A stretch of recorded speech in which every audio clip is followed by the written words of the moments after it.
So what is the connection between Arabic music and the blues? There's a lot of ways you could go about this. You could make it an ethnomusicology experiment, trying to find, the roots of Middle Eastern and Arabic music and how it got passed through to the United States. But for me, I'm not an ethnomusicologist. I'm just a musician who likes to practice in these two traditions. And so what I'm going to do is give you a very practical way to approach this, to make comparisons between Arabic music and the blues, because Arabic music can be challenging to listen to, can be challenging to get into, because it uses a totally different tuning system, and it has a lot of scales that we don't use in Western music, and so it can be a little bit impenetrable. And blues is a great window into what's going on in Arabic music, because there is a very similar thread that runs between both of these styles, and that is the idea of flexible tuning, specifically like a flexible tuning of key intervals played over a drone. And so we're going to get into what that all means today. Let me just start by doing some demonstration, right? So we should start with tuning. So I have a fretless guitar here, and I've tuned it like the Arabic oud, which is a lute with a short neck, and it's a precursor to the guitar. So I'll put my tuning in the comments, but it's good to know that I'm not using standard tuning here. I'm using oud tuning, because that's really what I need to do to be able to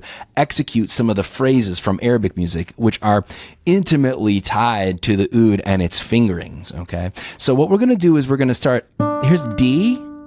Low and high D. All right. Now we're going to take a couple of phrases that are idiomatic to blues, and then we're going to find some analogs to them in Arabic music. So let's start with something like this.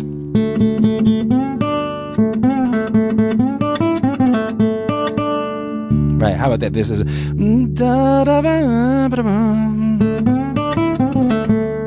that thing, right?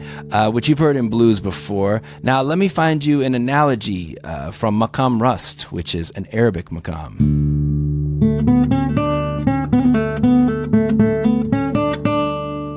So what's going on between these two? Well, both of them are using a flexible seventh, a seventh that exists outside of the equal tempered system. So you're not going to be able to play this on a piano. You're not going to play it on a fretted guitar. That's why when you have folks who are playing guitar and they want to mimic blues players, they're going to use a slide. They're going to use bends, because you got to have ways to get microtonal. You got to have ways to get the notes between the notes.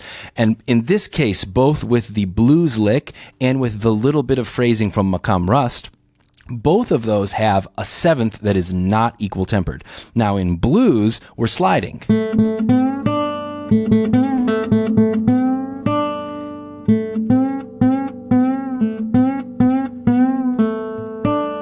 Right? That's how we treat that flexible seventh. And in Arabic music, instead of sliding into it, it's more like what we call a quarter tone. So instead of a flat seven, instead of a natural seven, there's a note like right in between, which is tuned in a specific way. And so you could play phrases to find it. So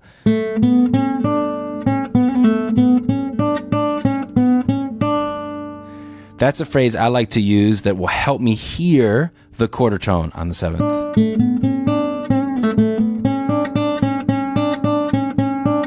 So I won't very often hold it like that. I'm just holding it like that for demonstration purposes. Like usually I'm moving through it. So that gets us through the flexible seventh. Now let's check out the flexible third. So in blues, a flexible third is just so bluesy, like this thing. It's not major, it's not minor.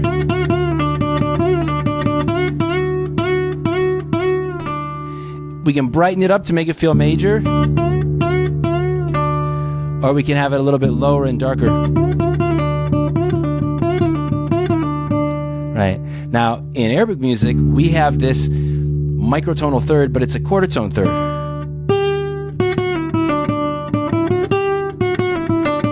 You don't slide into it. But it is a passing note and a note of kind of ornamentation. Down low like this.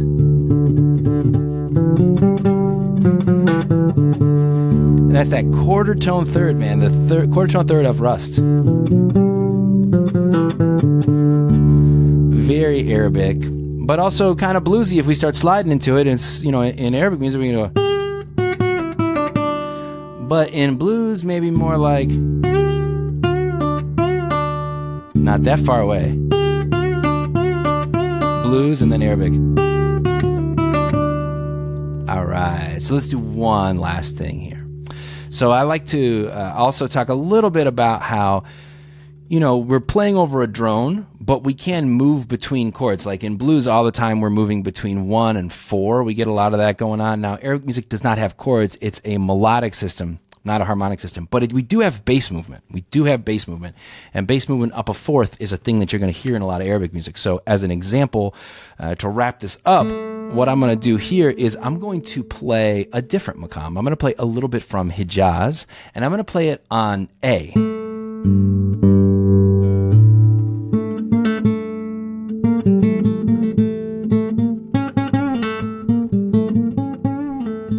So I have A, and it's got 1, flat 2, major third, not truly major third, up to the fourth. And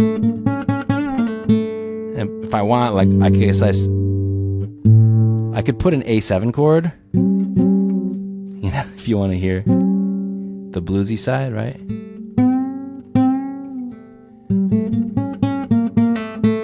Okay, so now that's A, and now let me move from A up a fourth to D. I'm going bluesy with it, but I could also be going to Rast.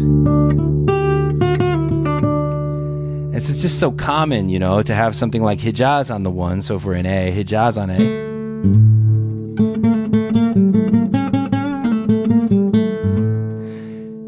To D on 4, and Rast.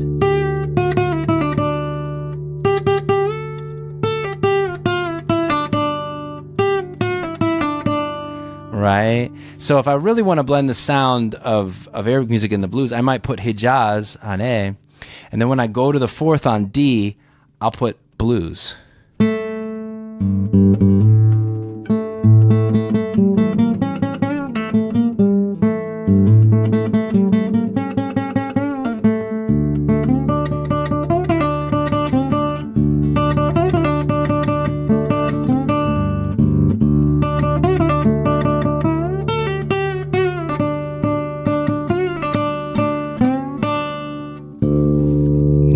With it there. So there you go. That's just a few different ways that we can blend Arabic music and the blues, starting and looking at the quarter flat 3, the quarter flat 7, and then looking at how we can move from Hijaz to blues and start to dig into that sound. Now, if you're a guitar player and you play a traditional guitar and you want to start getting into Arabic scales, I want to invite you to check out the link in the comments for my course, Hijaz for Guitarists, where we will get into this exact mode here